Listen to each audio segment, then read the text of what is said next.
Chinoin, empresa 100% mexicana, ha liderado el mercado farmacéutico nacional por más de 90 años. Este liderazgo se ha sustentado en un modelo de negocios distintivo que incluye presencia comercial en México y 9 países de Centro y Sudamérica. Con la inclusión de Colombia, tenemos la oportunidad de ampliar nuestras exportaciones a más países del Cono Sur. A su vez, el mantenernos como líderes es el resultado de una inversión constante en 5 pilares. Por nuestra gente, compuesta por más de 1,200 colaboradores y la fuerza de ventas más productiva del país.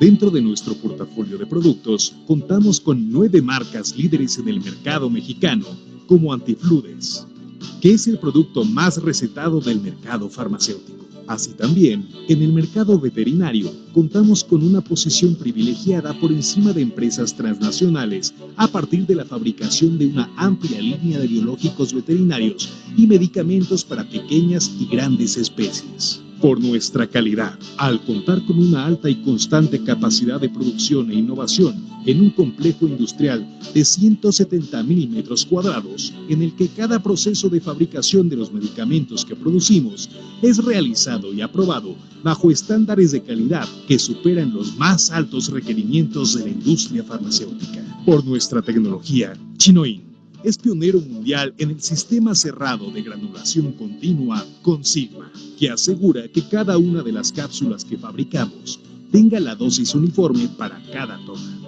Además, contamos con una planta de trigeneración de energía única en México, que asegura la sustentabilidad energética por los próximos 15 años. Esta búsqueda constante de innovación optimiza y asegura la calidad de las más de 90 millones de unidades que producimos anualmente.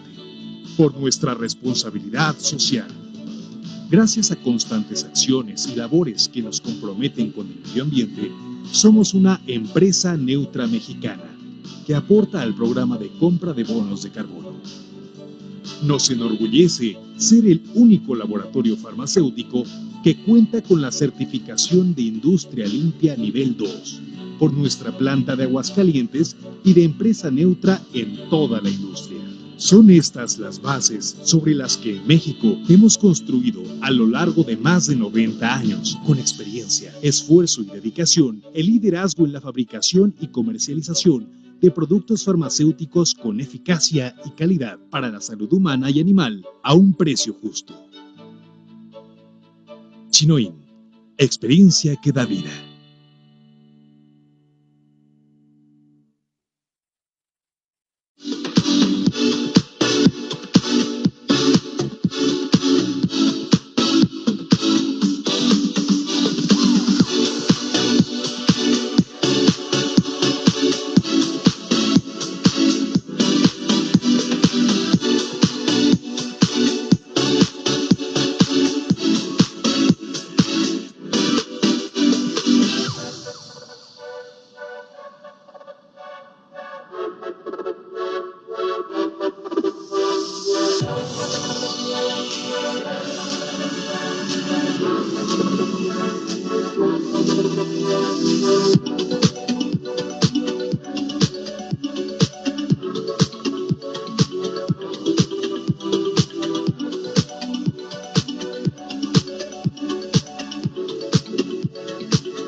Hola, ¿qué tal? Buenas noches a todos.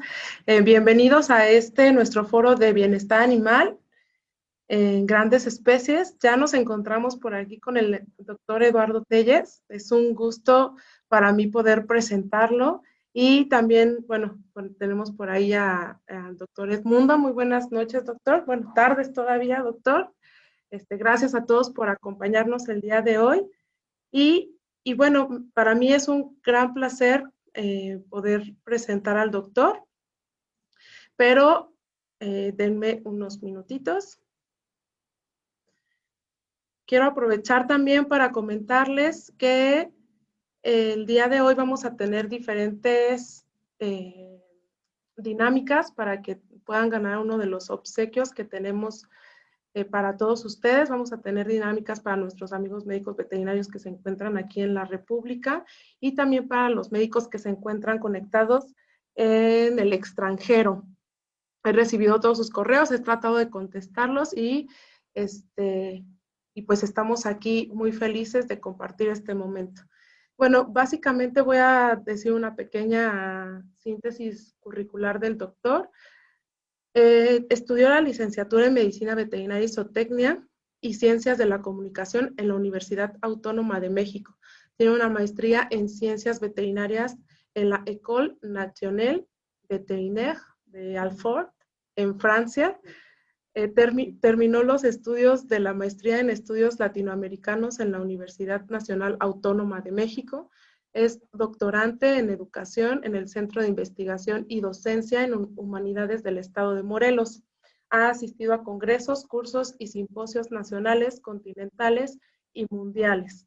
Es profesor de tiempo completo en la Facultad de Medicina Veterinaria y Zootecnia de la UNAM desde 1970, en las que ha impartido las asignaturas de Recursos y Necesidades Pecuarias de México, Teoría de la Dialéctica y la Retórica, Bioética, Historia de la Medicina Veterinaria, Filosofía de la Medicina Veterinaria, Cirugía 1 y Cirugía 2, es consejero universitario de la Universidad Nacional Autónoma de México, periodo 2016-2020, coordinador de enseñanza quirúrgica en la Facultad de Medicina Veterinaria y Zootecnia de la UNAM, medalla y diploma al mérito académico, Asociación de Personal Académico de la Universidad Nacional Autónoma de México, mayo del 2012.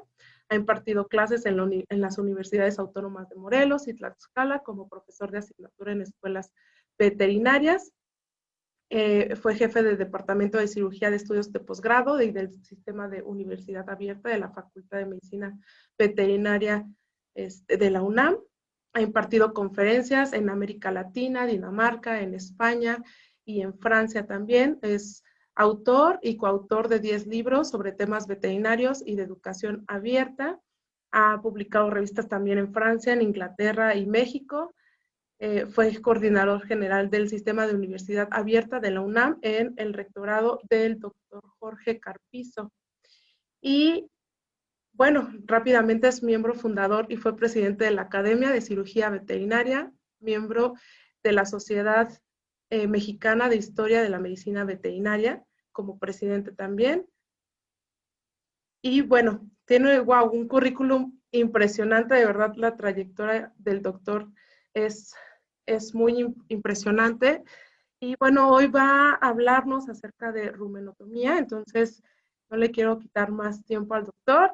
Y pues doctor, si nos ayudas a presentar, muchas gracias. Bienvenido, doc.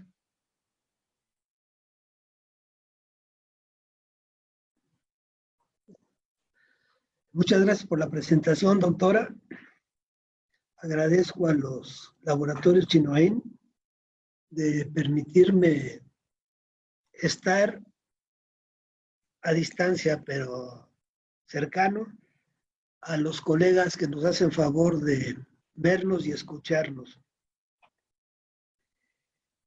En realidad, la cirugía oral y mismo apoyada con figuras, sean diapositivas o dibujos, o esquemas trazados en el pizarrón, aguanta todo, porque en el caso del pizarrón simplemente si decimos que hay una hemorragia, con el borrador la quitamos y soluciona el problema.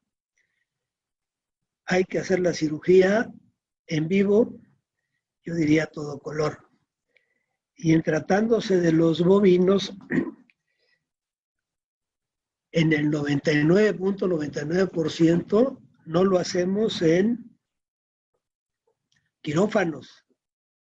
Es profeso para ello. Debo decirles que cuando se concibió la Facultad de Medicina Veterinaria y Zootecnia como tal, en Ciudad Universitaria de la Universidad Nacional Autónoma de México, quien les habla tuvo el privilegio de estudiar técnica quirúrgica, que ahora la han puesto en cirugía 1, y terapéutica quirúrgica, que era ya la aplicación, o es la aplicación de la técnica quirúrgica en casos clínicos. Y para fortuna de las generaciones que estuvimos en esa escuela, y en los primeros años de la actual Facultad de Medicina Veterinaria y Zootecnia, sí había un quirófano de rumiantes. Al pasar el tiempo, se hizo este quirófano, así como el establo que estaba contiguo, en la clínica de Quinos, que tenía a su vez su quirófano. Es algo que sí, para mí es triste decirlo, habida cuenta de que en este país no había bovinos. En este país sincrético los bovinos domésticos llegaron en el siglo XVI, pero de donde vinieron, que es el continente europeo, a pesar que luego ya vino el ganado cebuino, en las escuelas de esos países sí hay maravillosos quirófanos para rumiantes. Estoy cierto que mismo en esos países la cirugía se hace en el establo, en el rancho, etcétera. Pero desde el punto de vista teórico ayuda mucho a hacer los ejercicios con todos los cartabones que existe en la cirugía y empezar a partir de ahí a adaptarse y no lo contrario, empezar con lo más rústico. Me parece que esa es una carencia que aún tenemos al menos en nuestra facultad. Debo decirles que mismo en nuestros ranchos, y simplemente es hacer una aseveración que no implica ninguna cuestión política. A mi edad no me interesa, pero mismo en nuestros ranchos no hay ni siquiera un tejabán para hacer la cirugía de nuestros bovinos. Espero que las nuevas generaciones sí cuenten con uno. No toca a mí decidir. Desde el punto de vista de lo que vamos a ver, debo decirles que no es un trabajo nada más de quien les habla. El doctor Alejandro Bailón, la doctora Leslie Santiago y la doctora Andrea Moreno han trabajado en grupo y hemos con ellos impartido cursos en Casas Grandes, Chihuahua, en Aguascalientes, en Puebla, y es el trabajo de este grupo, con algunos otros compañeros como Miguel Hernández de Jalisco, etcétera. Sería tomar bastante tiempo enumerando todas las personas que nos han apoyado. Esto lo digo porque la cirugía no es de una sola persona, es de un grupo de personas. Y quien esté escuchando que no ha tenido la oportunidad de estar en receso como los profesores que somos privilegiados, nos siguen pagando hace 5 meses. Pero quien está en la brega cotidiana tiene que estar en el establo, tiene que estar en la cuadra, tiene que estar en la granja, en el rancho, porque si no, no reciben pago. Y es a ellos a quienes nos debemos desde el punto de vista de los profesores, porque son verdaderamente quienes hacen la ganadería de este país. Y con esto debo decirles que con pocos elementos se pueden hacer actos quirúrgicos, sobre todo los rumiantes, que dan resultados. Uno de ellos es lo que compete a la cirugía gástrica en los rumiantes.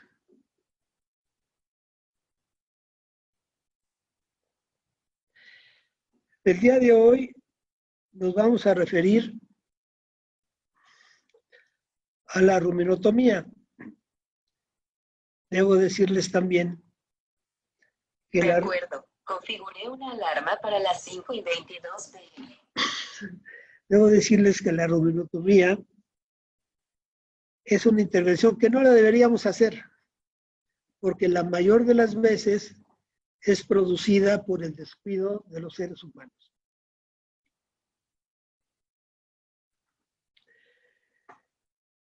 Esta intervención se hace mayormente para extraer cuerpos extraños de retículo.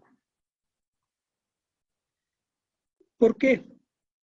Porque todos sabemos que los rumiantes tienen poca selectividad en el momento de llevarse a las fauces los alimentos. Por eso es que la naturaleza los creó con los 4 compartimentos y se produce la rumia, para que una vez que han sido tragados, vuelvan con movimientos regulados a la cavidad bucal y volver a ser machacados en el acto de la rumia. Y por tanto, toman el alimento grosero en el sentido de aspereza, sin ninguna selectividad. Difícilmente un caballo se va a llevar un clavo a la boca, por la manera en que hace, en el verbo asir, los alimentos. En tanto que los rumiantes comen lo que les sabe bien. La mayor de la ingesta de estos cuerpos extraños que hacen daño al rumiante son metálicos y punzocortantes. ¿Y esto por qué? Porque del rumen, por gravedad y los movimientos retículos ruminales, hacen que el cuerpo extraño caiga en el retículo. Y si es un cuerpo extraño punzocortante, puede clavarse no solamente en la pared reticular, sino atravesarlo, todo el compartimento del retículo, y pasar a pericardio, que ya es un padecimiento grave. Obvio es que hay elementos punzocortantes que también son ingeridos como rumiantes, por ejemplo, una astilla. Pero una astilla es celulosa y además va a flotar en los líquidos ruminales, difícilmente llegará al retículo. Por tanto, regreso a lo que mencionaba en un principio, que es el descuido del ser humano. En el pasado era más frecuente que las pacas de pastura se flejaran con alambre recocido, de ese que se utiliza en las construcciones para armar los castillos de las varillas. Y los vaqueros quitaban el alambre y lo dejaban, y todavía lo dejan algunos, al alcance de los animales. O bien pasadores, o bien alfileres, eso de seguridad, o cualquier tipo de elemento metálico punzocortante que los encargados del manejo de los animales y mayormente los productores de leche, o sea, las vacas, pueden ingerir. Es muy difícil que los toros tengan el padecimiento, pero sí ocurre, y ocurre en animales tales como los que se emplean en los jaripeos, pero es raro. También es mucho menos visto en animales de potrero, productores de carne. En este esquema, grosso modo, Ustedes pueden ver la cavidad abdominal y la colocación del retículo y del rumen, y sobre todo la proximidad que tiene el retículo con diafragma y obviamente atravesando el diafragma con el pericardio. De ahí pues que es importante que impidamos que este animal pase el suficiente tiempo para que ese clavo o ese alambre o ese pasador o ese alfiler llegue a atravesar la pared reticular. En ocasiones se encuentran objetos, romos, como son rondanas, que son metálicos y con el peso caen, pero difícilmente harán daño. Para las indicaciones de la ruminotomía, que no es otra cosa que la abertura de la cavidad ruminal a través de una herida del flanco izquierdo, las siguientes patologías pueden subsanarse con la ruminotomía, que es la reticuloperitis traumática, síndrome por cuerpos extraños no punzocortante, síndrome de indigestión vagal, impactación ruminal, indigestión con acidosis o alcalosis, intoxicaciones, reconstrucción de planos anatómicos después de practicar una ruminocentesis inapropiada. En este esquema, ustedes están viendo los diferentes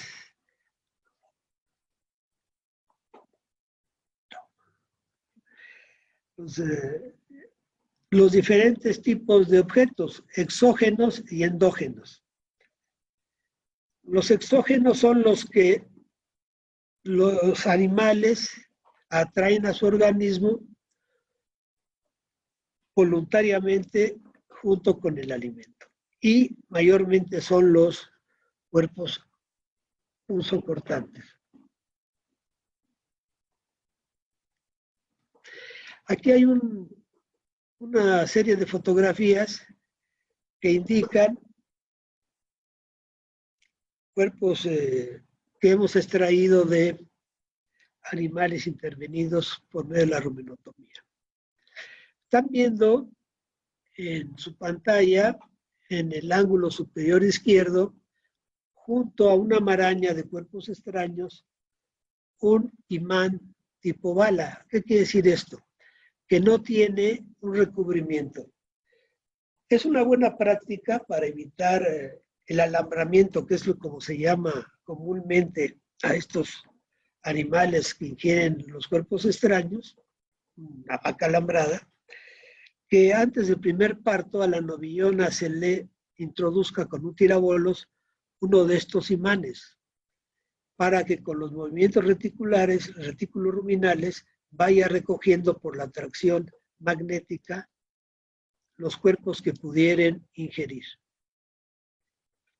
Este tipo de imán de bala, con el tiempo se demostró, sobre todo en Alemania y en Dinamarca, que producía lesiones en la mucosa reticular, porque con el vaivén de la bala imantada, donde se han adherido los cuerpos extraños, hacía o hace en las mucosas las veces de erosión, como si fuera una rastra que al trabajar la tierra va haciendo los surcos.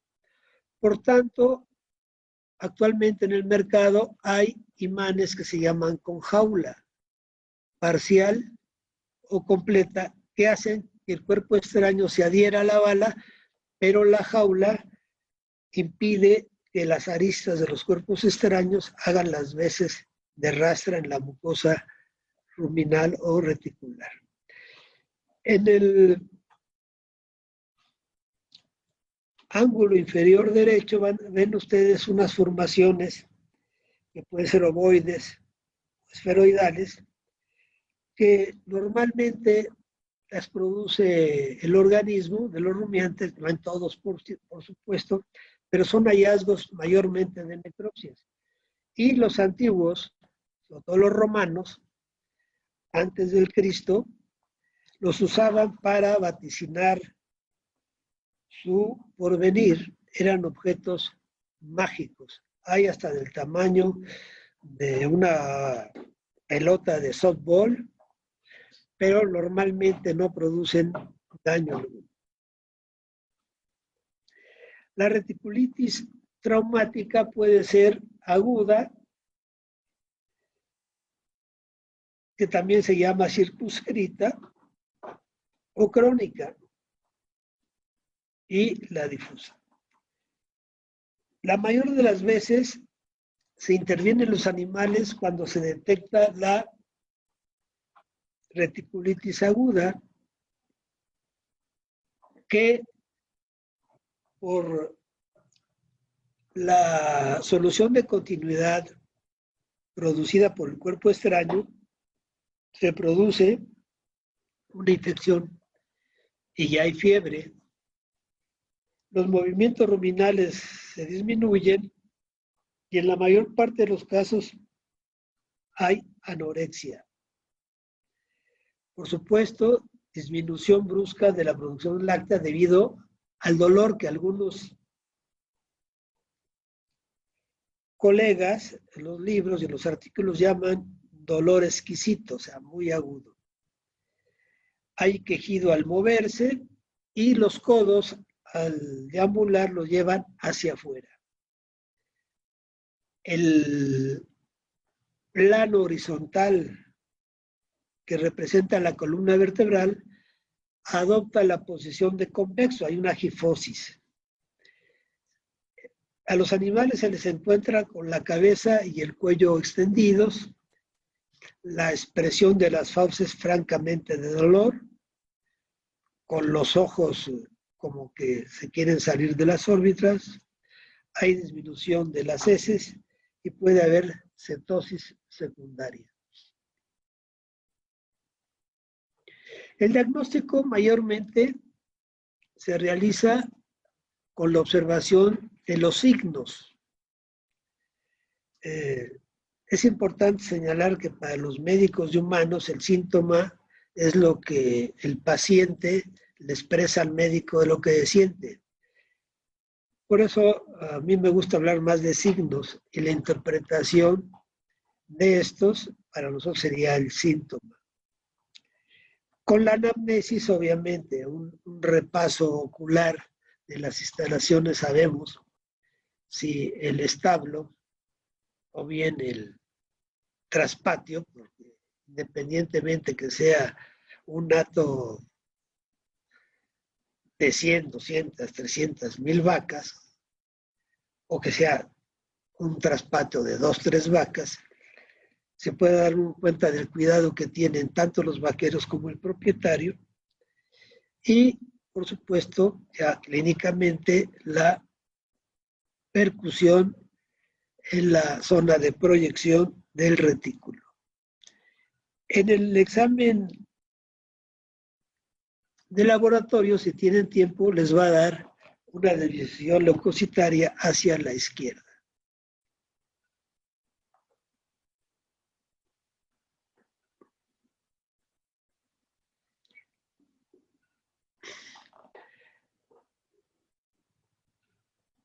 En el examen clínico, aquí está el doctor Richter, fue profesor de la UNAM. Es una buena práctica pasar un travesaño, como se muestra en la fotografía, y tirar a la vez 2 personas hacia arriba, se coloca atrás de los codos, y si el animal está alambrado, va a expresar un mugido de dolor. También hay quien usa un detector de metales, esos que se emplean para la búsqueda de tesoros. El problema es que lo mismo va a detectar un alambre, un clavo, que una rondana. Entonces, realmente no vale la pena la inversión. Otra prueba clínica que es de mucha utilidad es colocar el animal en una pendiente, en un plano inclinado. Si se le hace caminar con la cabeza hacia abajo y los miembros posteriores hacia arriba, el animal va a manifestar una exacerbación de dolor. ¿Esto por qué? Porque toda la masa de las vísceras abdominales van a irse hasta el diafragma y van a hacer que el objeto punzocortante hiera más. Por el contrario, si al animal se le coloca en ese mismo plano inclinado con la cabeza hacia arriba, las extremidades posteriores hacia abajo, va a experimentar una mejoría transitoria.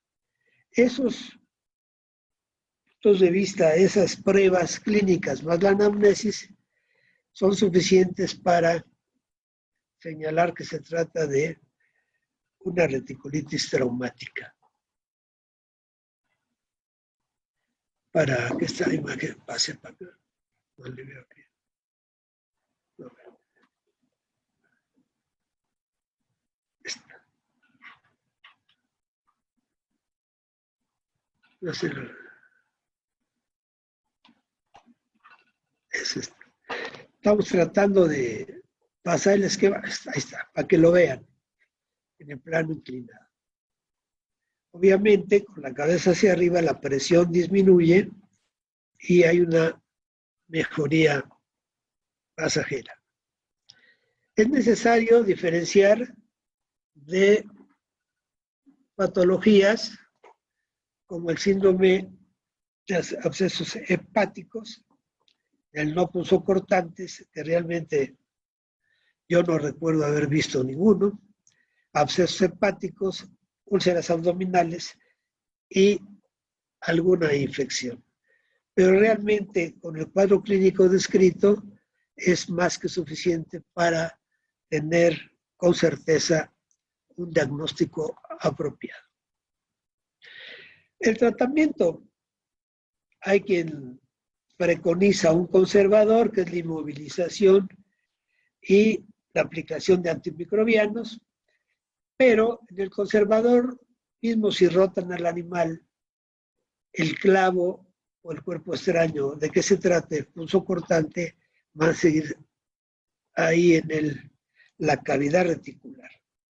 Es lo mismo que cuando dicen que en el desplazamiento de abomazo, moviendo a la vaca, rodarla sobre su propio eje, se consigue. Realmente, así como en el desplazamiento de abomazo es menester hacer la fijación del abomazo a la pared, en los cuerpos extraños, en la reticulitis traumática, es necesario extraer el elemento que la está causando, que es el cuerpo extraño punzocortante.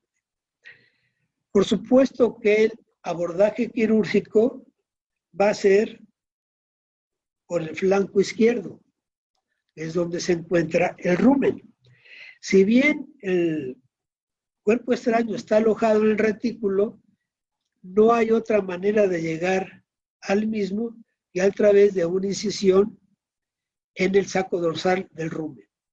Y para tener acceso a este compartimento gástrico de los rumiantes, es menester hacer la laparotomía, que no es otra cosa que abrir el abdomen. En este caso se va a hacer con el animal de pie.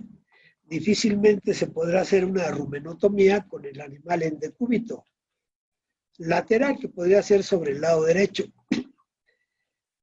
Dorso ventral, imposible. Por tanto, al rumiante que se va a intervenir, no se le va a practicar la anestesia propiamente dicha. Porque recordemos que para que el acto anestésico sea tal, es menester que haya pérdida del conocimiento, por supuesto, pérdida de la sensibilidad dolorosa, y que haya relajación muscular. Y si hay relajación muscular severa, va a haber el decúbito. En tanto que con la práctica de una analgesia que puede ser local o locorregional, según se bloquee nervios o bien simplemente se bloqueen superficies, como puede ser la piel en una incisión subcutánea, y una vez que se llega a la cavidad, hacer una instilación de un elemento analgésico quirúrgico en la membrana llamada peritoneo. Pero en realidad, esta analgesia locorregional o local se ve beneficiada con los atarásicos, también llamados tranquilizantes, como es la gilacina, que desconectan al animal de su entorno, así como cuando a una persona se le pasan las bebidas alcohólicas o los tragos, y que decimos que anda a medios chiles, que dice que sí está y que sí puede manejar y que déjenme y que se bambolea, es el efecto que va a hacer el atarásico tranquilizante. Simplemente hace que el rumiante pierda la noción un poco del medio que lo rodea, y si a esto una buena sujeción y además se agrega una analgesia locorregional, que ya vamos a ver, o local, permite que se lleve a cabo la intervención sin que el animal sufra y sin peligro para quienes operan. Eso es importante, que el veterinario que hace cirugía en animales mayores, son las vacas, los caballos, se proteja a sí mismo, porque un accidente no solamente va a mandar al hospital al veterinario, sino va a dejar al animal a la mejor con una herida abierta. Entonces, la tranquilización y la buena sujeción es para que el animal esté confortable, no tenga dolor, lo posible, y que haya seguridad para el veterinario y para quienes le asistan. Por eso yo decía que la cirugía es de equipo. Si bien está solo el veterinario, siempre va el vaquero o a veces el propietario del hato, a quien se le va a habilitar como ayudante. Hacer una ruminotomía a una sola persona es, para mí, punto menos de imposible. Obviamente en el campo hay que adaptarse y saber dirigir a quienes tenemos al lado. Ojalá todos los veterinarios tuviesen la oportunidad de una universidad donde simplemente con la cantidad de alumnos y de ayudantes de profesor, o mismo entre los profesores, se haga. Así es muy fácil. Pero es muy diferente la cirugía, y es lo que quiero hacer hincapié. La cirugía en un quirófano universitario y la del campo. Empero, si es posible operar, si se hacen las cosas con lo básico. Y lo básico es que el animal no se mueva, y lo vamos a conseguir con el atarásico, mayormente la gilacina, y con la aplicación de analgésicos, sea locorregionales como la paravertebral, o bien locales como simplemente la infiltración. Es una verdad de perogrullo decir de que hay que rasurar, hay que lavar, eso lo da por sabido, lo deberíamos de callar. Sin embargo, hacemos hincapié porque en muchas ocasiones se puede hacer una perfecta intervención, pero si no hacemos un lavado con agua y jabón y después enjuagar la región, y si es posible, desengrasar con éter líquido o bien con alcohol, y posteriormente, eso sí debe de ser a fuerza, obligatorio, embrocar la región a operar con un antiséptico quirúrgico como la tintura de yodo o la de benzalconio. Si no se hace eso con corrección, una muy buena intervención puede ser un rotundo fracaso por las infecciones que hay. Es un poco como el cubrebocas. Ahora con la pandemia vamos por las calles y lo vemos que lo llevan de corbata, lo llevan de orejera, y realmente no cumple el cometido. Se la podían poner también en el ojal como si fuera una flor. De hecho, no es traer el cubrebocas, sino traerlo bien puesto. Es una cuestión simplemente de sistematización de la enseñanza. Ustedes van a ver a lo largo ya de las intervenciones que hay diferentes animales intervenidos. ¿Esto por qué? Simplemente porque hemos seleccionado, las personas que les mencioné y su servidor, las mejores fotografías que tenemos de nuestro acervo. La dosis de la gilacina es, como están viendo en la pantalla, 0.05 a 0.5 miligramos por kilo de peso. Y decimos, bueno, ¿y cómo vamos nosotros a saber si le ponemos 0.05 o 0.5? Pues simplemente va a depender del estado corporal del animal, su estado de ánimo, si está emaciado, si ha dejado de comer cuántos días, si está deshidratado, y ya la experiencia les va dando a ustedes la pauta. Estos límites de menor y máximo se dan, ¿por qué? Porque si ustedes aplican menos de 0.05 miligramos por kilogramo, o aplican 0.5 más de esa cantidad de 0.5, corren el riesgo, en el primer caso, de que no tenga ningún efecto, y en el segundo caso, de que el animal adopte el decúbito y dependiendo de lo que le pongan de más, se puede hasta morir. La gilacina debe ser al 2%. Recuerden que mayormente en México hay presentaciones de varios laboratorios y puede ser al 2% y al 10%. Por regla general, al 2% se le emplea en gatos y en perros y en bovinos, ovinos, caprinos. Y al 10% en caballos, por regla general. En bovinos, en lo personal, nunca he utilizado la gilacina al 10%. Hay compañeros, que lo acabo de escuchar en el último curso al que nos hicieron favor de invitar en Puebla, que utilizan la presentación al 10% y la diluyen. La verdad es complicarse para mí la vida. Hay que traer la regla del 3 al dedillo. Entonces ya hay la presentación al 2% para que complicarse la vida. Una constante que me gusta recordarles a todos es que si a usted le da buen resultado una técnica o la manera de dosificar, le ha dado buenos resultados, síganla haciendo. No cambie a menos que le prometan que el porcentaje de éxito va a ser sustancialmente mayor. El lavado es fundamental. Ustedes pueden utilizar el mejor antiséptico quirúrgico,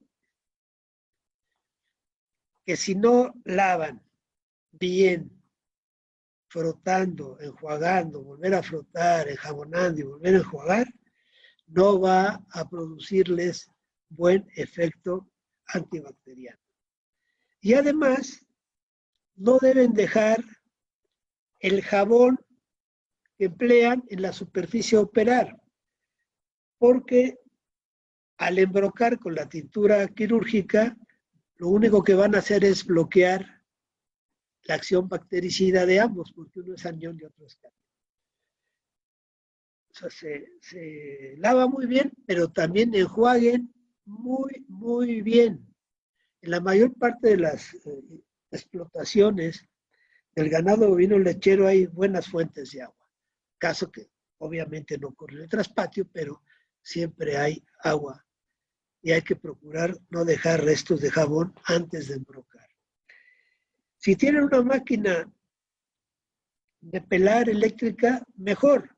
El problema es que a veces la tenemos, por ejemplo, el doctor Amezcua en San Luis Potosí, con el que he tenido la oportunidad de hacer algunas experiencias en rumiantes, la tiene.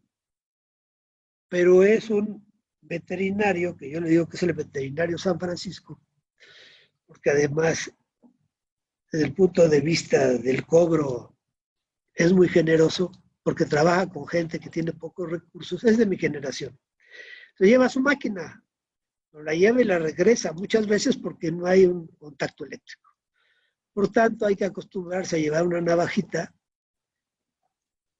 pero no de los rastrillos nuevos, sino de los antiguos, con las navajas de doble filo, y acostumbrándose, lo llegan a hacer sin filetear la piel. Al principio sí llegamos a cortarla. Y hay quienes no necesitan el rastrillo, simplemente protegiendo uno de los filos de la lámina de rasurar, rasuran solo con los dedos que hacen del verbo asir a la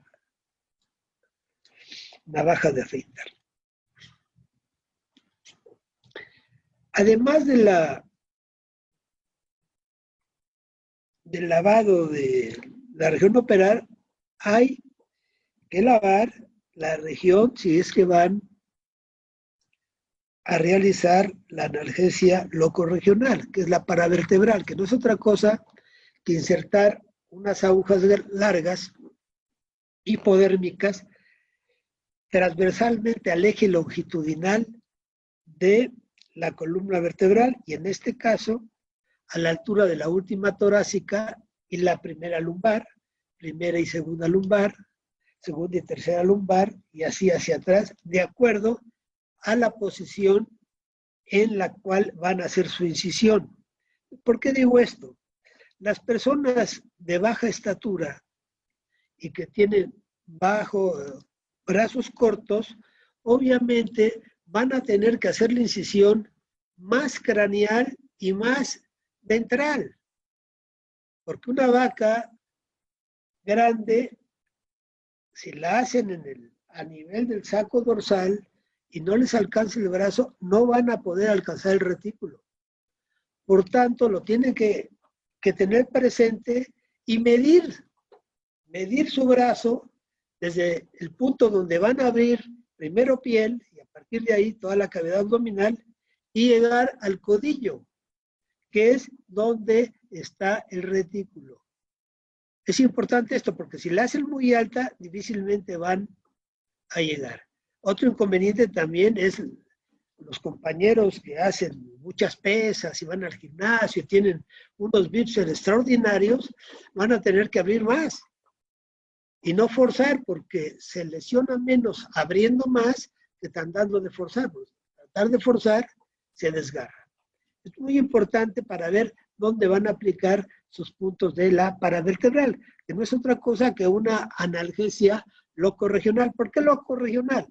Porque van a bloquear los nervios en su salida de la conjunción entre las dos apófisis transversas, los orificios de conjugación de los nervios raquídeos.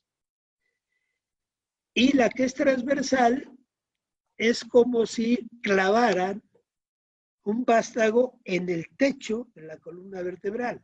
Obviamente, si caen a la altura de la vértebra, van a chocar con el hueso. No hay problema, simplemente retiran un poco la aguja y la recorren hacia adelante o hacia atrás hasta que sientan que ya está en el orificio de emergencia del nervio que quieren bloquear. Hay otra técnica, como lo muestra el esquema, que es la inserción de la aguja hipodérmica paralela a la apófisis transversa de las vértebras. Ojo, hay quien hace la paravertebral y luego hace la local. Se supone que haciendo la paravertebral no tienen necesidad de hacer la local, que ya la van a ver después en las vacas. Si van a decidir hacer local, ya no se preocupen hacer la paravertebral. Es doble trabajo y además se triplica o se cuadriplica la solución de continuidad que se produce a la inserción de cada una de las agujas hipodérmicas. Si ustedes deciden simplemente hacer la local, olvídense de la paravertebral, porque si no es trabajo extra. Aquí, esta es la facultad, en mis tiempos, cuando todavía teníamos quirófano. Obviamente, todos sabemos que las vacas lecheras son delgadas de la región, y vean el techo, es la colocación perpendicular a la apófisis transversal. Y la otra será paralela. Hay que aplicar 10, 20 mililitros en cada una de los espacios intervertebrales para neutralizar la acción ahí de los nervios en el orificio de conjugación. El doctor Garvey de la Universidad de Montreal vino a México a dar un curso en la facultad y en Cuautitlán y le inyectaba 25, 30, 40 mililitros de lidocaína al 2%. Y al preguntarle por qué, dijo, no le hace daño, me aseguro. Mi opinión es que si ustedes caen en la superficie de los nervios, lo mismo es que le pongan 20 más. ¿Por qué? Simplemente por la teoría de la tensión superficial. Es como los aerosoles. Si ustedes lo ponen a lo largo de una herida quirúrgica, ¿para qué lo están repasando? El aerosol está cayendo sobre la primera capa que aplicaron. Pero como le repito, al doctor le resulta, y es una gran universidad, y él es un extraordinario cirujano, y lo va a seguir haciendo. No hay que cerrarse. Si no lo resulta, pues apliquen la técnica de Montreal. Yo tengo la obligación de señalarles que existe. Aquí estamos, en Cuautitlán, en la aplicación local. En la piel se puede poner insertando toda la aguja, todo lo largo es más o menos 10-12 centímetros, y en la medida que van depositando el líquido analgésico, van retirando la aguja. Hay quien la aplica haciendo una figura de una L invertida, o bien hay quien la aplica haciendo un abanico. Pero si este animal ya tiene la paravertebral, esto es inútil. ¿Cómo sabemos si la paravertebral tuvo efecto? Yo le llamo si prendió. Simplemente con una aguja hipodérmica, todo lo largo de la línea que han imaginado donde va a ser la incisión y que trataron de bloquear de las terminaciones nerviosas, van pinchando. Si no hay reacción cutánea y el animal está tranquilo, quiere decir que sí hizo efecto. Ahora, si la pared vertebral no hizo efecto, pues habrá que hacerla local. Por tanto, yo les recomiendo que si el animal está tranquilo, vayan directamente a la local. Bueno, hecha ya la prueba de que si hizo efecto la analgesia local, empezamos a realizar la técnica quirúrgica. Aquí lo están viendo ustedes con campo quirúrgico. Realmente en el campo del trabajo, donde está el veterinario bullatra, que es en el establo, en el traspatio, no van a llevar campo, simplemente hay que lavar lo más extenso posible y rasurar lo más amplio posible, lavar, embrocar, y no necesitan campos. Si lo hacen con esmero. Es importante recordarles que el rumen es igual el retículo, bueno, todos los compartimentos del intestino y la cavidad oral son contaminados, hay bacterias, y que la cavidad abdominal que contiene a intestinos y a los compartimentos gástricos, o bien al estómago en caso de los monogástricos, es aséptica, o sea, alfa privativa, no tiene gérmenes, pero que si parte del contenido intestinal, o bien ruminal, o basal, caen en cavidad, van a producir una peritonitis. Por tanto, es importante recordar que de lo que se trata es extraer, una vez que ya llegaron a peritoneo, lo abrieron, el saco ruminal, y que si va a caer contenido, sea al exterior del de la cavidad abdominal. Y para esto hay algunos artilugios, que ya los vamos a pasar.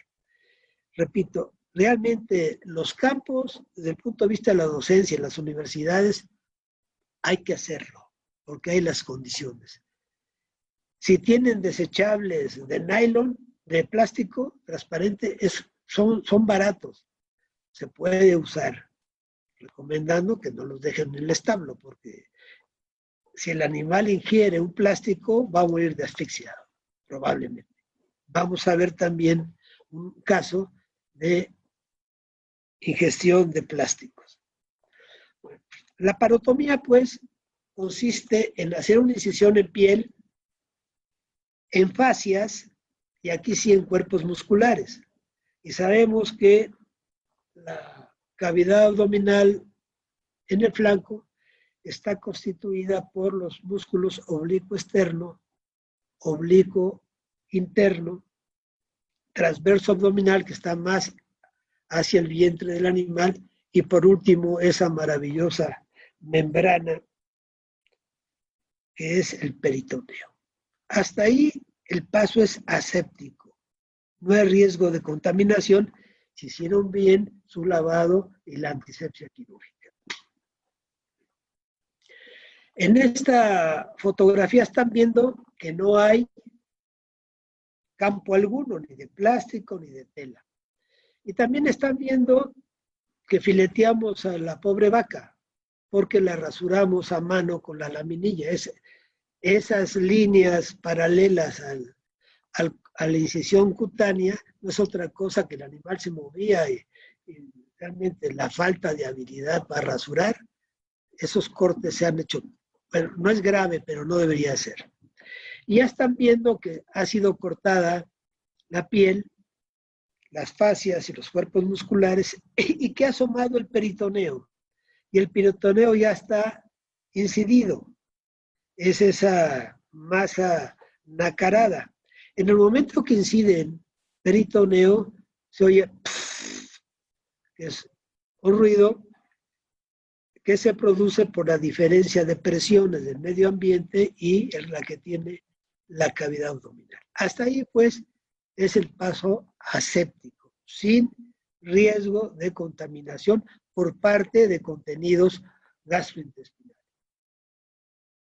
Si hay que abrir más, yo les recomiendo que abran más y no traten de forzar la mano. Trabajar con incisiones estrechas dificulta la maniobra, ni más si tienen guantes, porque la mano se llega a dormir y hay que meter no nada más la mano, sino a veces el brazo hasta el codo. Y la presión de las vísceras más una incisión estrecha complica la labor quirúrgica. Aquí se está abriendo más la incisión peritoneal y arriba de los dedos ven ya los vasos del rumen. Antes de extraer el rumen, es una buena práctica con un guante de palpación estéril introducirlo y ver cómo está la cavidad abdominal en lo que compete a los órganos y al peritoneo. Yo le llamo barrer.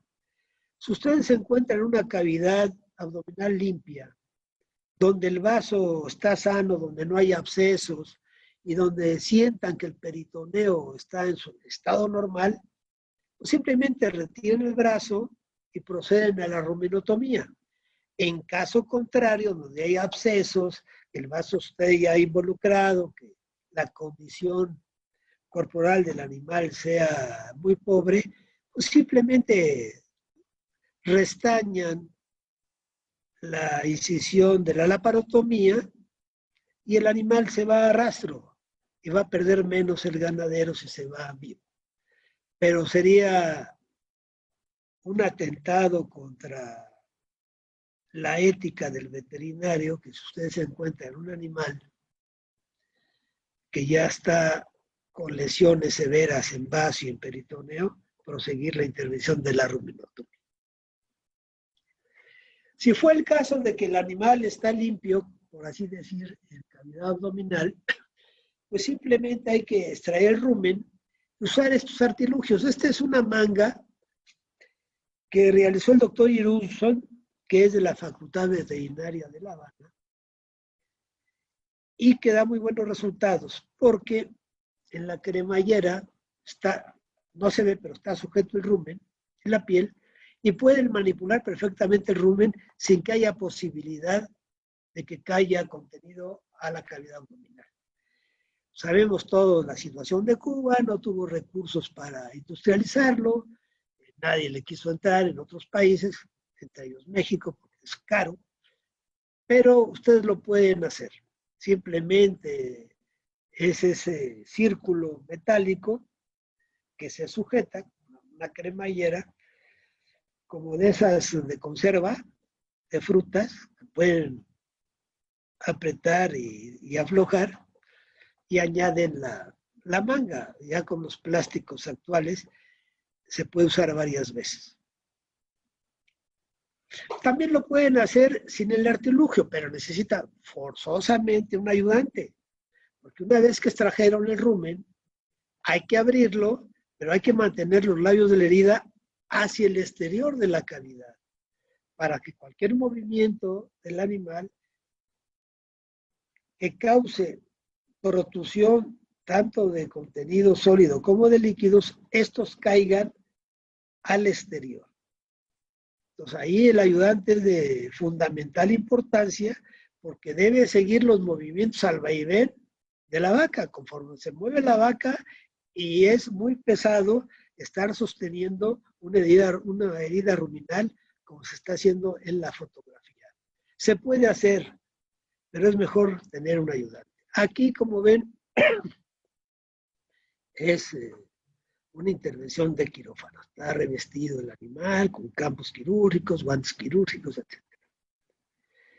Ese es un hallazgo de esas formaciones que se forman, que son muy bonitos pisapapeles. Hay quien los colecciona. Miguel Hernández en Tepatitlán tiene cualquier cantidad. Es un buiatra muy afamado de los Altos de Jalisco, que trabaja mucho en la cirugía. Aquí está mostrándose el clavo. Repito, las fotografías y el pizarrón y los esquemas aguantan todo. Es decir, no es tan tranquilo que está viendo uno el animal como en la fotografía. El animal se está moviendo. Es una buena guía, pero lo ideal sería que se viera una intervención en el campo a todo color. Pero bueno, es una buena guía, es de lo que contamos para tratar de transmitir el conocimiento. Una vez que se retiran los cuerpos extraños, es menester suturar las vísceras, los órganos incididos, y tener la seguridad en los órganos huecos, en este caso el rumen, de que va a ser sellada esa herida para que con los movimientos retículo-ruminales y el propio deambular del animal no vayan a fluir líquidos ni alimento a través de los puntos de sutura. Por tanto, se recomienda una primera sutura en forma de creca oblicua. Su nombre técnico es Connell. Connell, ¿por qué? Porque fue el cirujano que inventó esa sutura, que es invaginante. ¿Esto qué quiere decir? Que los bordes se invierten sobre ellos mismos para sellar, y es una sutura continua y se debe de realizar con una sutura absorbible. Dexón, ya no se usa tanto el catgut, pero no del 2 ceros, hay que usarlo del número 3, al menos del número 2, y es continua. Recuerden que hay suturas discontinuas, como son los puntos separados, sean sencillos o sean en U. Aquí tiene que ser una greca oblicua de Connell invaginante. Y en este caso del rumen, La primera debe ser penetrante. ¿Qué quiere decir esto? Involucra serosa, muscular y mucosa del órgano.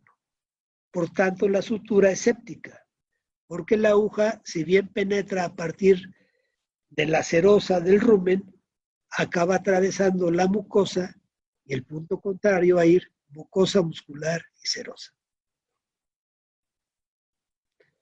Terminada la sutura, vean cómo he invaginado, y posteriormente se aplica otra greca, que es también una sutura continua, que se llama cushion, que no va a ser oblicua, sino va a ser recta. En lugar de regresarse el punto a la mitad del orificio de entrada y salida del punto precedente, se inicia en el punto donde emergió el segundo punto de salida de la sutura. Quien conoce las grecas en la decoración de los helénicos, de los griegos, pues tienen una idea. Esto es cuestión de técnica quirúrgica. A mí no me gusta, por ejemplo, que se hable de grecas en los glifos de nuestras pirámides mayas o zapotecas. Mitla, las grecas de Mitla, no. Mitla existió y no tenía ni idea de los griegos, pero bueno, son figuras geométricas. Una vez que se ha hecho la segunda greca, que aquí ya no es perforante de mucosa, simplemente es serosa y muscular, por tanto es aséptica, es una buena práctica a todo lo largo de la línea de sutura aplicar una pomada, la que quieran, esas que utilizamos para combatir las mastitis.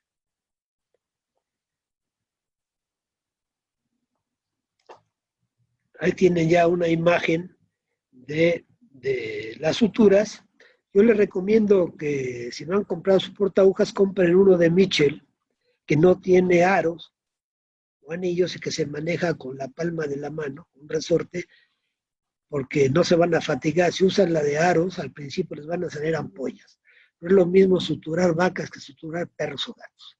Y esto les permite trabajar rápido, además llevan el ritmo, cada clic agarran su ritmo, ¿vale? Les facilita, y la inversión que hagan, que no es mucha, los van a pagar en la segunda intervención.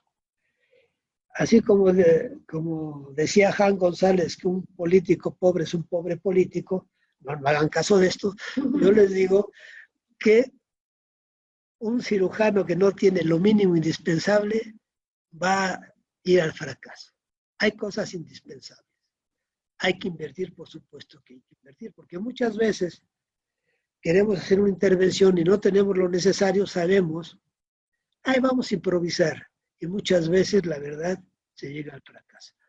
Por supuesto que pueden utilizar un portaagujas de mayo, pero les va a dificultar y se van a cansar más. Aquí ya es peritoneo lo pueden cerrar con un surgete continuo. Hay quien sutura el transverso abdominal junto con el peritoneo. Hay una regla de oro en cirugía. Hay que suturar tejido con tejido similar, si se puede, para restaurar la anatomía natural que ha sido quebrantada por el acto quirúrgico. En ocasiones no se puede por las prisas y da resultado, pero lo ideal es hacerlo. Así. Tejido con tejido. Y posteriormente ya llegarán a capas musculares y fascias con puntos en X que son de resistencia, también utilizando material no absorbible. Vean cómo a partir de la incisión cutánea, como una vez que se sutura la víscera del rumen, ya se va cerrando la herida. Y lo fundamental es que si ustedes suturan tejido con tejido, van evitando el dejar espacios muertos entre los tejidos. Por tanto, hay que tomar un poco del tejido subyacente, porque si se dejan espacios muertos, primero va a haber cúmulo de aire.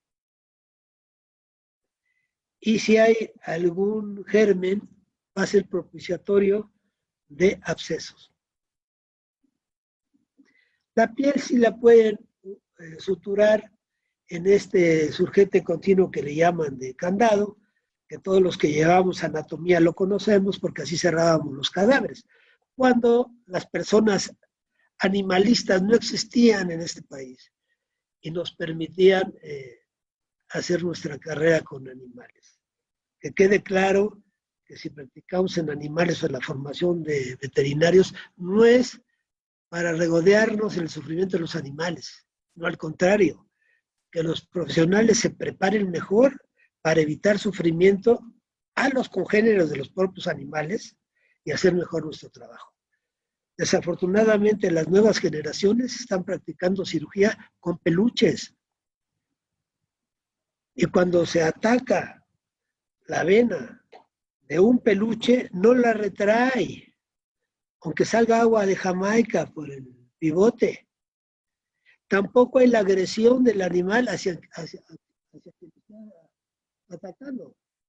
Debemos tener claro que el veterinario para el animal es un enemigo, porque le vamos a hacer daño, no nos conoce. Entonces, de ahí ya la práctica con peluches hace que las nuevas generaciones salgan sin saber defenderse de los animales, que lo hacen por su propia naturaleza, no por hacernos daño. Pero bueno, esto no es cuestión mía, yo no hago los planes de estudio, ni tampoco estoy en las cámaras de diputados haciendo protestas de que no se practiquen animales. Yo me pregunto, actualmente con la pandemia, ¿qué no quieren que se ensayen las vacunas con el Macaco rhesus? ¿Cómo las van a probar antes del ser humano? O sea, hay que ser coherentes. La crueldad es cuando se hace daño, es profeso por hacer daño. Y los psicólogos ya saben que lo tratan. Y hay un nombre para esos sádicos. Y los que quieren el sufrimiento y se regodean de su propio sufrimiento son masoquistas. Pero bueno, es la realidad que hay. Lo único que quiero expresarles es que las nuevas generaciones sí tienen ese hándicap, se me permite el anglicismo, en contra de las antiguas generaciones, que finalmente nos estamos yendo. Sí, estamos dejando a las nuevas generaciones, pero me parece que hay que volver en cirugía a las otras prácticas, con animales. Una vez que ya han suturado la piel, la pueden suturar también con puntos en U o con grapas. Se aplica un aerosol y se aplican antimicrobianos y medicamentos si es que no sigue la inmovilidad del rumen, fibrolíticos, esto es si producimos adherencias, que si hacen ustedes bien la cirugía, no tiene por qué haber adherencias. Y restablecer la flora y el pH ruminal. Yo estudié en libros como el Util y Marek que decían, una vez que se ha operado, se ha quitado el contenido ruminal, pues se va a un rastro, decían un matadero. Util y Marek es un libro húngaro o checo. Yo estudié en ese. Y se trae del matadero contenido ruminal de un animal que haya sido sacrificado. Y imagínense, eso es punto menos que imposible ya. La idea es reconstituir esa flora ruminal. Bueno, ahora vamos a hacer un repaso de lo que hace la estupidez del ser humano. En un tiempo me hicieron favor de invitarme a la Universidad Mesoamericana de Puebla y a la Universidad de Tlaxcala a dar unos cursos. Y esta es las carreteras vecinales que conducen a ellas. Y ven ustedes pastando un pequeño hato de borregos y en la superior derecha un bovino. Y son animalitos que son propiedad de personas que no tienen recursos y los sacan, ya no al campo, sino a ver qué pepenan a pie de carretera. Y ahí van los turistas con su bolsita del refresco para no llevar el casco. Antes decíamos cascos a las botellas. La acaban y la botan. Y estos animales mal alimentados, o las de Sabritas, o bueno, no voy a dar marcas, y se la llevan a la boca porque ya dijimos que son poco selectivos a la comer. Tienen hambre, les sabe bien y se lo llevan a la boca, independientemente de que están contaminando. No hay carreteras ni calles sucias. Somos los humanos los que somos sucios. En realidad las calles y las carreteras se deberían barrer solamente de lo que cae de la naturaleza, que son hojas y polvo. Eso hace que haya cuerpos extraños en ese tipo de animales, que finalmente son de trasplante. Ese es un artilugio que el que se lo pueda comprar, lo haga. Les va a evitar muchos problemas de contaminación. Se llama El bastidor de Weingart. Hay un libro que se llama Berger, de un alemán, que se editó en 1943, hace 78 años. Ya desgraciadamente no lo publican, pero las cuestiones clásicas siguen vigentes, como es el bastidor de Weingart. El único defecto que tiene es que estamos a $700 de distancia y que no se consigue en México, pero con la movilidad que hay, espero que sea pronto después de la pandemia, pues quien tenga el dinerito, vale la pena que se lo compre. De verdad, les va a durar toda la vida a menos que lo roban. El de su servidor ya tiene 45 años.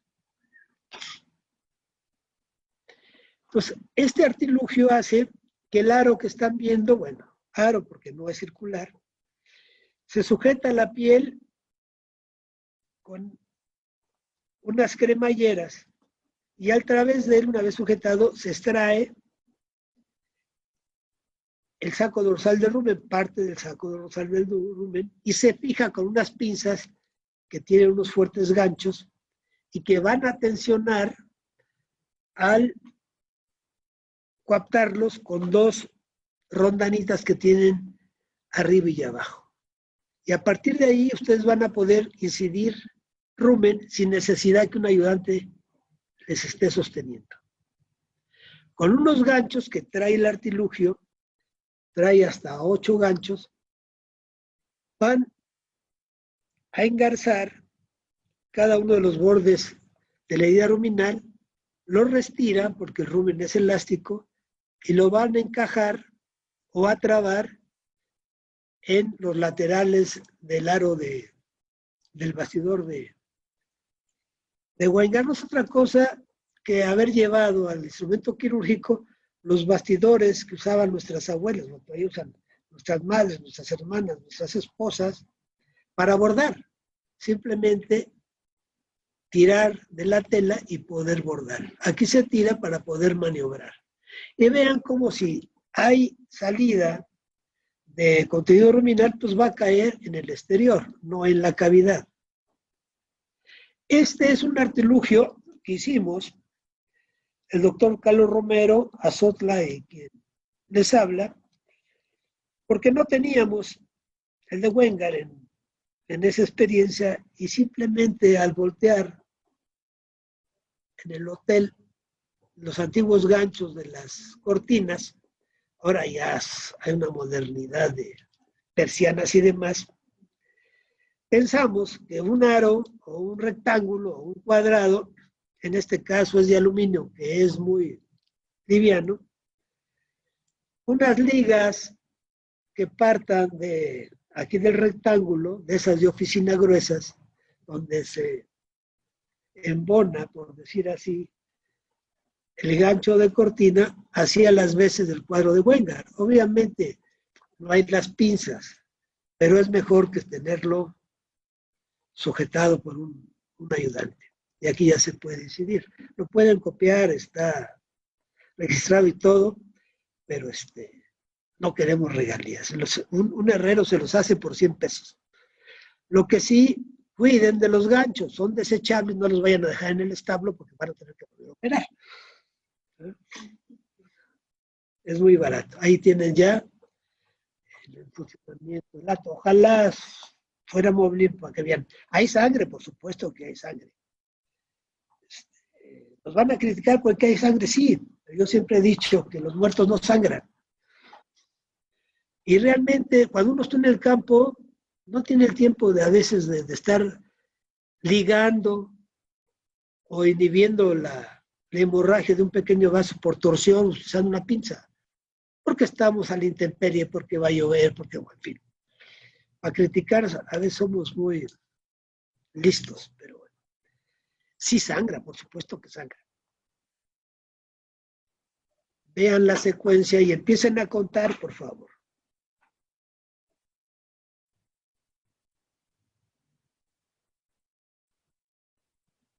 Todo lo que le sacamos de elementos romos, cantidad de bolsas. Y eso es simplemente por falta de cuidado, mal manejo. Este animal nunca debió haber sido operado porque nunca debió tener acceso a esos. ¿Cuál es el problema? Que muchas veces no llegamos. El animal muere por asfixia, por timpanización. Aquí tuvimos suerte. Aquí está tratando de adoptar el Romtel, que así le llamamos a nuestro bastidor, comparado con el de Wenger. Al principio el herrero pues como que no captó bien la idea y vean el tamaño del bastidor. Eso sería para un camello, que también sufren de reticulitis traumática. En Marruecos los veterinarios hacen muchísimas ruminotomías en camellos. Este es otro bastidor que nos hicieron. Por su atención, gracias. No sé si haya preguntas. Es el Popocatépetl.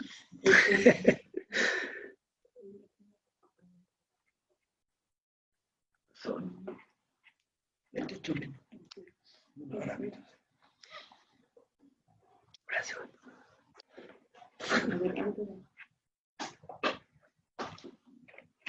Quiero hacer el comercial de... Voy a ponerlo. Miren, si lo consiguen, este es un librito de cirugía básica del bovino. Tiene esquemas y fotografías. Ya no lo editan porque los propietarios de Sexa fallecieron. Era una industria familiar. Y luego en Tlaxcala, una compañera, la doctora Palomino, como tesis hizo llevar ese libro clásico en el sentido de que es libro de papel, a la tecnología moderna. Hizo este disco, pero también ya pasaron los años, habría que actualizarlo. Si lo consiguen, pues es una guía y a lo mejor es de utilidad.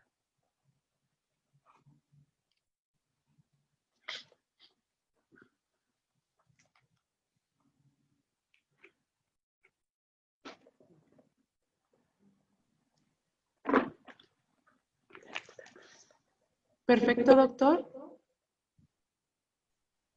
Bueno, vamos a contestar ahora unas preguntas que ya tenemos por aquí. Por favor, doctor, muchas gracias.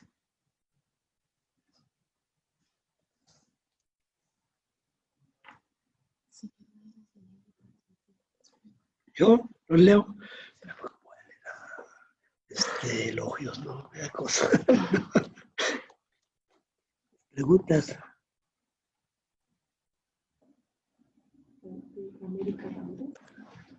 Sí, preguntas, con mucho gusto. Yo no veo ahí. La primera no es pregunta, me da pena leerla. Ah. Es más difícil encontrar los toros porque no se les maneja tanto como a las vacas. Recuerden que hay establos que a las vacas se les ordeña 3 veces al día y están aislados. Y los toros de más en más se emplean menos. Estoy hablando de las razas lecheras por la inseminación artificial. Y en tratándose de ganado de carne, pues productores de carne están en los potreros, que difícilmente llegan estos cuerpos extraños. Y ahí recuerden que para detectar los calores, también se hace en los productores de leche, se practica la desviación de pene de los llamados toros marcadores o celadores. Pero básicamente es porque al toro se le maneja menos en su corral y tiene menos acceso a los vaqueros. Es por eso. Es una cuestión de manejo de alimento. Y en tratándose de los animales de jaripeo, que son carísimos, recuerden que hay propietarios que van de feria en feria y cuesta mucho alquilarlos. Ahí sí el manejo a donde llegan es muy diferente y se llega a ver. El doctor Posadas una vez hizo uno de un animal muy valioso en la facultad con mucho éxito. Yo he visto pocos, la verdad, machos. En hembras, muchísimos. Y a mí me inició en esto un magnífico maestro, el doctor Rafael Carvajal Aguilera, cuando en la Ciudad de México había establos. Entonces nos llevaba de prácticas en sus clases de clínica de bovinos y él hacía las cirugías y nos dejaba. Y hacía muchísima ruminotomía.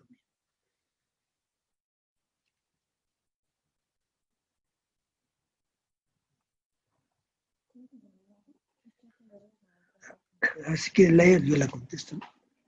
Dice Luis Alfonso Álvarez Chávez, ¿recomienda la rumenotomía en una reticulopericarditis? Y si es así, ¿cómo podemos diferenciarla de un reticuloperitonitis? Sí. Yo definitivamente no se la recomiendo. Yo lo que le recomiendo es darle muerte, digamos sacrificarla, pero el sacrificio tiene una connotación religiosa. Se sacrificaban los antiguos romanos a sus dioses, ya sabemos cómo era también aquí. Es darle muerte, y no hay que tener vergüenza, es decir, le damos muerte a los animales para usarlos como alimento. Llegar a pericardio, tendríamos que hacer una pericardiocentesis. Y cuando ya hay pericarditis, quiere decir que ya el cuerpo extraño ha atravesado la pared mucosa reticular, el diafragma, ha penetrado el pericardio y hay un conjunto de líquidos en cavidad pericárdica. ¿Cuáles son los signos? Los signos es un poco igual que el mal de las alturas, que también describió la doctora Alicia Uniman de Aluja, en Atos del Valle de México, sobre todo hacia Toluca. Hay represión de las venas yugulares y hay ruidos de chacualeo en cavidad torácica que semejan un poco al ruido que hacen los niños cuando los está bañando en una tina, la bañera, que avientan el agua contra las patas. En ocasiones es audible sin estetoscopio. Realmente no es costeable porque para, primero, hacer la pericardiocentesis hay que tener una observación cotidiana. Y luego vencer esa infección. La extracción de los líquidos no vale la pena. Y además, quien la ha hecho difícilmente ha tenido éxitos. Si usted ahora con este gran instrumento que son las redes, puede meterse a la red y buscarlo, va a ver que experimentalmente se ha hecho, pero en la práctica realmente no. ¿Cuánto cuesta una vaca al primer parto traída de Estados Unidos en Canadá? $2,000. Se ha encarecido porque ha bajado el peso. Entonces no vale la pena. Gracias, doctor. María Guadalupe Landa Trujillo pregunta, después de realizar la rumenotomía, ¿es recomendable reducir granos en la dieta del paciente o puede continuar con su dieta normal? Saludos. Sí. Gracias por la pregunta. Hay que restituir la dieta paulatinamente. Obviamente evitar el primer día granos. Es mi punto de vista, hay que le puede dar luego comida. ¿Por qué? Porque si el animal come ad libitum, va a haber otra vez una represión, se va a llenar el compartimento. Y recordemos que lo hemos incidido y simplemente tiene 2 suturas. por continuas que sean, y por bien que las hayamos hecho, todavía no hay el remodelado tisular, que le llamamos cicatriz. Entonces de hambre no se va a morir. Empezar a darles comida suave, greñas de verde, y 2, 3 días. Y bueno. Además el animal va a tener dolor, porque por mucho analgésico que le pongan, el peritoneo le va a doler. Y si tiene dolor, no come. Gracias, doctor. Pregunta Perla Reyes. ¿Cuál es la dosis de gilacina por vía intravenosa en bovinos? Gracias. Yo no la practico, le puede poner la mitad. El problema de la endovenosa, que se pone en el maslo del rabo, eso dicen la cola, para mí es el rabo.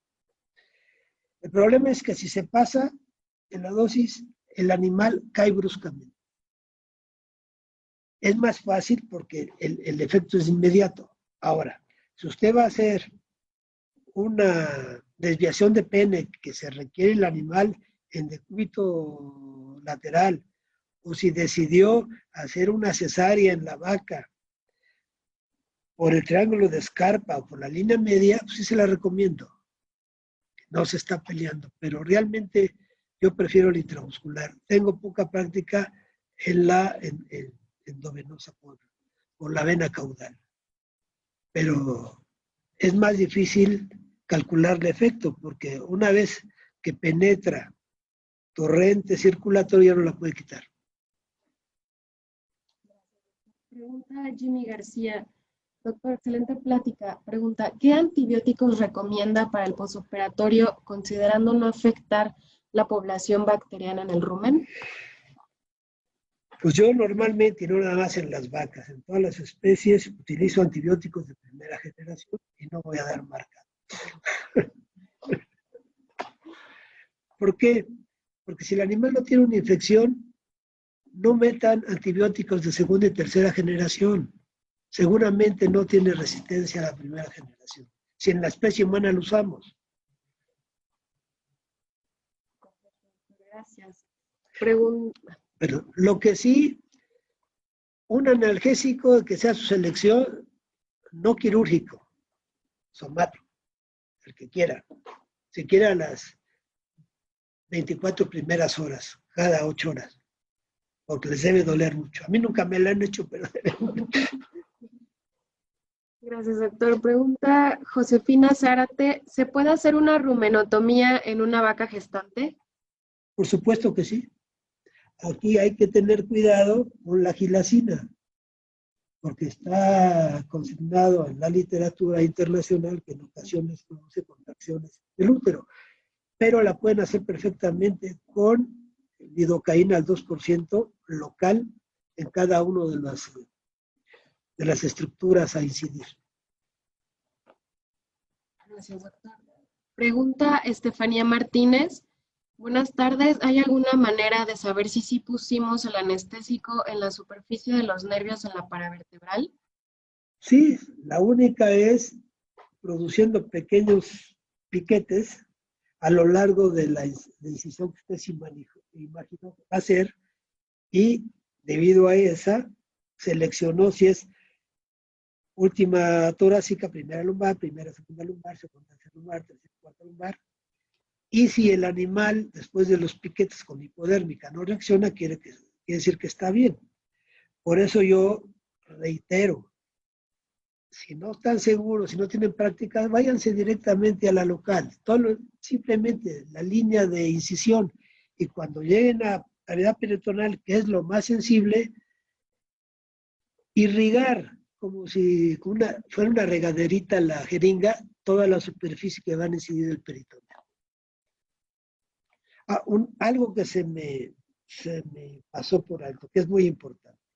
Cuando ustedes hagan la palpación abdominal antes de sacar rumen, por favor lubríquense bien el brazo, porque es como una lija si no lo hacemos. Entonces imagínense la irritación de ese peritoneo.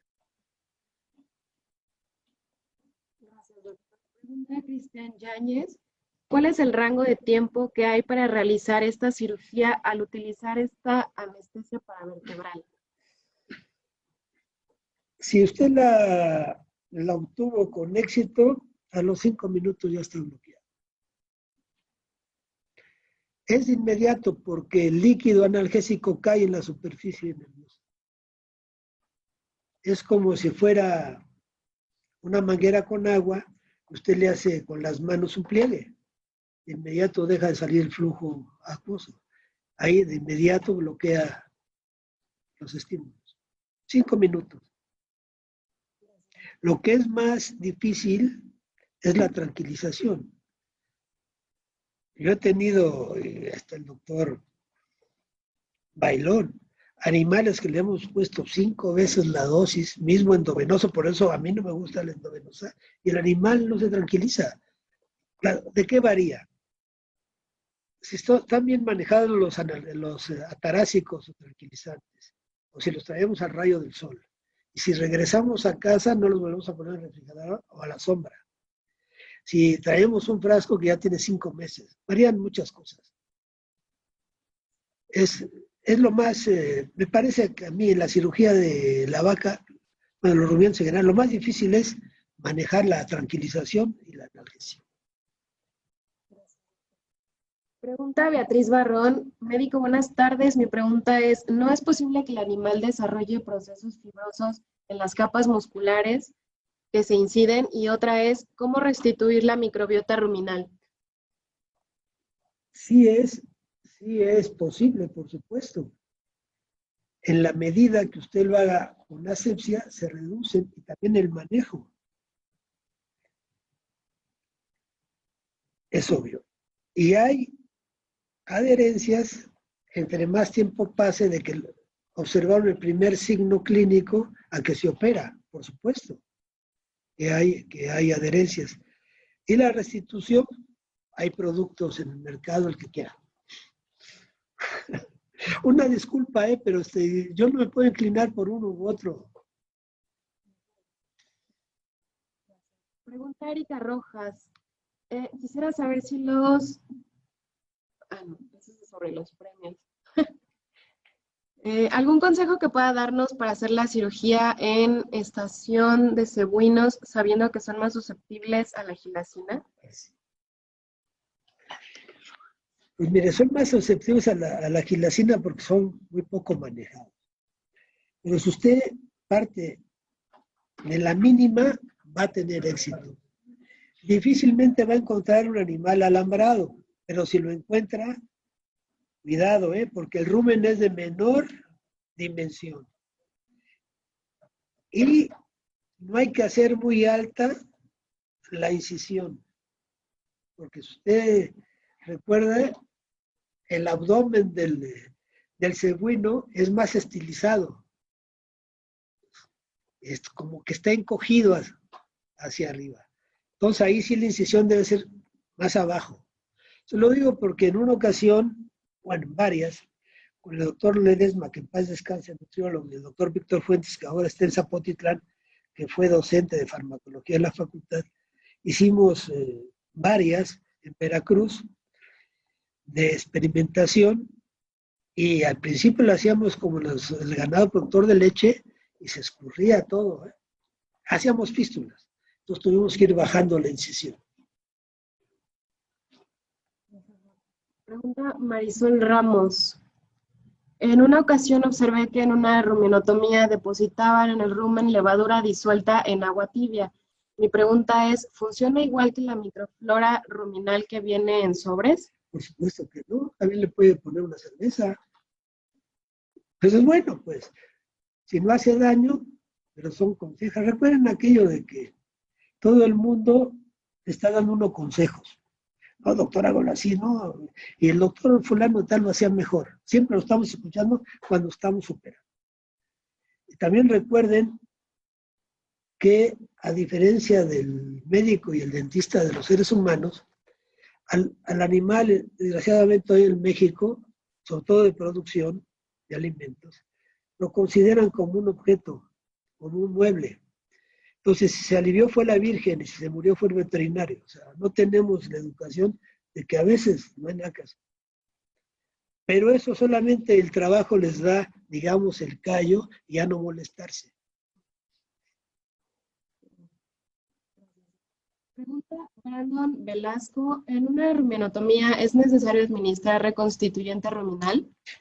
No en todas, solamente si el contenido ruminal ya es maloliente, ya hay que extraerlo todo. Pero si usted detecta el vaquero, el personal, de inmediato, la mayoría de las veces no hay mal olor y realmente no hay que reconstituir el contenido. Pregunta Karen Mendoza, buenas tardes médico. ¿Las dos primeras suturas que comentó al cerrar abdomen son en el rumen? Sí, es en el mensaje que coincidió, es con el Cushing. Son suturas que se emplean en órganos huecos. También pueden ser válidos. Bueno, para mí son válidos. En la cesárea en la vaca ha recomendado otras suturas. Yo sigo haciendo el con el Cushing. A diferencia del rumen, en el útero de la vaca, que incido, las dos suturas que hago son serosa muscular. Nunca voy a... Pregunta Santos Pat, ¿cuál sería un kit básico para realizar la cirugía y dónde comprarlos? Bueno, ¿dónde comprarlos? Hay muchas tiendas de instrumental quirúrgico. Este año no lo van a ver, y no es publicidad, pero ahí en Guanajuato, no voy a decir casi nada, hay un gran congreso, que además es gratis, porque lo pagan los expositores, y ahí tienen cualquier cantidad de instrumentos. Lo básico sería tener 6 pinzas de hemostasis, tijeras, siquiera unas 6, muy buenas agujas, porque muchas veces el instrumento más humilde que es la aguja, si no tiene filo, van a sufrir. Háganse el romper, cualquier herrero se los puede hacer. Pinzas de disección, cortagujas, y sobre todo muy buenas agujas, son muy buenas para piel, las que son en esa itálica, que tienen la dimensión de la pata de estos anteojos. Se necesita. Son buenísimas. Lo único es que hay que tomarla con una gasa, porque si no acaban todos cortados. Son muy filosas. Y duran mucho, porque se les quita el filo con una piedra de asentar, que son muy baratas, los asientan cada vez que va. Y para piel, pueden suturarla con hilo nylon de pescar. Eso es muy barato. Pregunta Carla Itzel Morales. Buenas tardes, doctor. ¿A qué edad recomienda poner imanes? Al primer parto. Yo no sé al primer parto. Mire, en Europa todo el mundo lo hace, porque si no, los seguros ganaderos no pagan si una vaca se alambra. Dicen que nosotros somos trans, se lo voy a platicar lo que le pasó al doctor Dirk Poulsen, en la Real Escuela Veterinaria de Copenhague. Vino varias veces a México a dar cursos. Él diseñó un imán con protección plástica para evitar precisamente el efecto de la rastra. Y la última vez que lo vi en el Congreso Mundial de Pediatría me comentó, Eduardo, yo ya fecho mis imanes. Le pone primavera, verano, otoño e invierno. Porque descubrieron que los mataderos, los matarifes, recuperaban los imanes y los volvían a vender y el imán pierde fuerza. Y eso en Dinamarca, ¿eh? O sea, en todas partes se cuecen navas. Es importante que lo pongan, más vale prevenir que lamentar. En México, ahí en ese congreso que les digo, exposición de Guanajuato, van a encontrar de 3 o 4 formas diferentes. Un imán no debe costar arriba de 25 pesos. Vale la pena. Y si ustedes lo ponen con el tirabolos, cobran el imán y cobran la visita. Normalmente alguien que se dedica a vacas cobra por iguala, por tantas cabezas, más lo que se hace extra. Bueno, así cobrábamos antiguamente. O sea, si yo veo 100 vacas, le cobro al mes tanto por cada vaca. Pero si tengo que hacer una operación, eso es aparte. Es llevar bien un hato. Pregunta Belén Rocha que si puede volver a mostrar el libro que enseñó hace un momento junto con el disco. ¿Cómo no?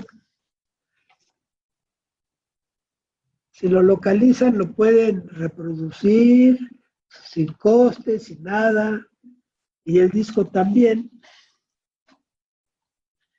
Habrá que actualizarlo porque ya hay nuevas tecnologías, pero es esto, pero en esto. Es para que uno lo esté viendo sin necesidad de profesor.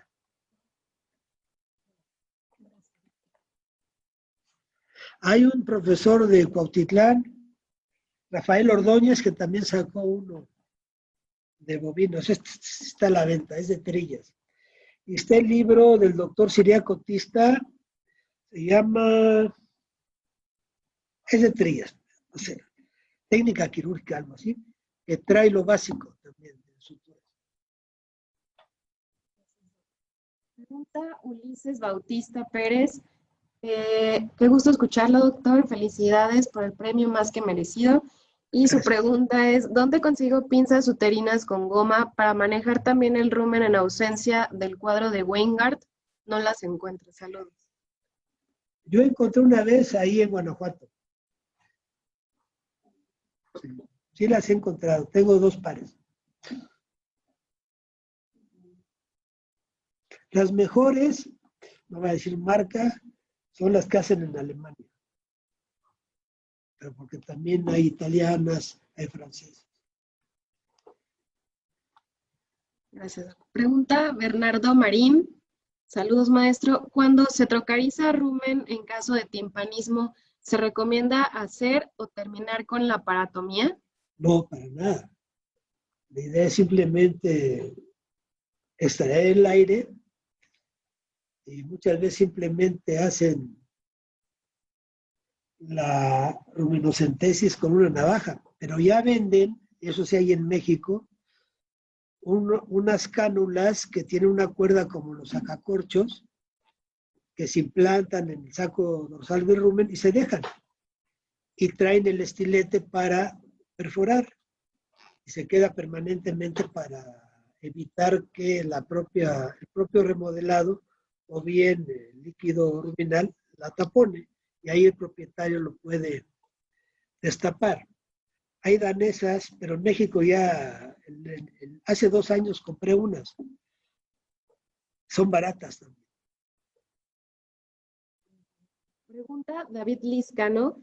¿La incisión que hace al músculo, de qué forma la realiza, oblicuo o longitudinal? Longitudinal, porque mire, usted va a cortar, a incidir piel transversal a la línea longitudinal que implica la columna vertebral, es tangencial. Y hay una regla quirúrgica para trabajar que la incisión más grande va a ser la de piel, luego la muscular y luego en el caso de la parotomía, la de la membrana serosa que es el peritoneo. ¿Por qué? Porque los músculos se pueden expandir más fácil que la piel y el peritoneo, por supuesto. Tiene que ser de arriba hacia abajo. Ahora, si usted la va a hacer oblicua, lo puede hacer, pero en caso de músculos va a tener muchos problemas. Porque recuerde que se sella, porque hay un oblicuo externo, un interno, y están cruzados. Entonces, en el momento en que usted cierra el peritoneo, y si la incisión es pequeña, como aquellas que se hacen para la ovarectomía en la yegua o la ovarectomía en la vaca, ni siquiera se suturan músculos, simplemente se sutura piel.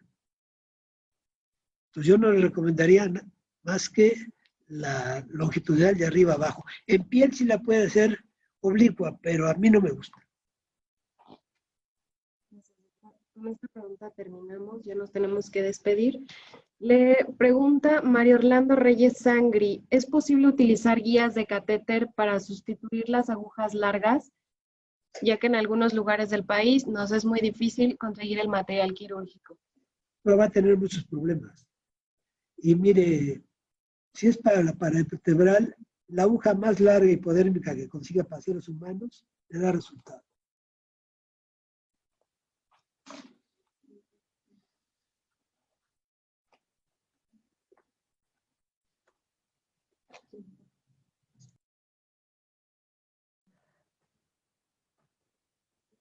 Perfecto. Muchas gracias, doctor, por tan excelente plática, muy amena, con tantas experiencias. Y estamos muy felices de estar el día de hoy contigo. Por ahí nos quedaron algunas preguntas, pero por tiempo ya no las vamos a poder contestar. Ya por aquí anda también el doctor José de Jesús Palafox, entonces pues ya nos vamos a preparar para entrar a esta segunda charla de nuestro Foro de Bienestar Animal en Grandes Especies. ¿Vale? Pues nada más quiero comentarles a los asistentes que no se desconecten con este mismo link. Vamos a seguir conectados para la segunda charla y en un ratito vamos a hacer un break de 2 minutos nada más para que puedan ir por un cafecito, un agua, una escala técnica para regresar con la segunda plática del día por parte del doctor José de Jesús Palafox, que es ovariectomía en hembras bovinas con fines de exportación. Y bueno, doctor Eduardo, ¿quieres dar algunas palabras para despedirte? Un saludo, doctor Palafox. Sí. Doctor Palafox, un saludo. Y a todos, muchas gracias por su atención. Y cuídense, que sí es verdad lo del coronavirus. Cuídense, la vida no retoña. Y cuiden a los demás. Y mucho éxito en su carrera. Muchas gracias, doctor. Y bueno, damos estos 3 minutitos, no se desconecten, regresamos con esta segunda charla y quédense al final del día porque vamos a tener también muchas sorpresas para todos ustedes. Nos vemos en 2 minutitos.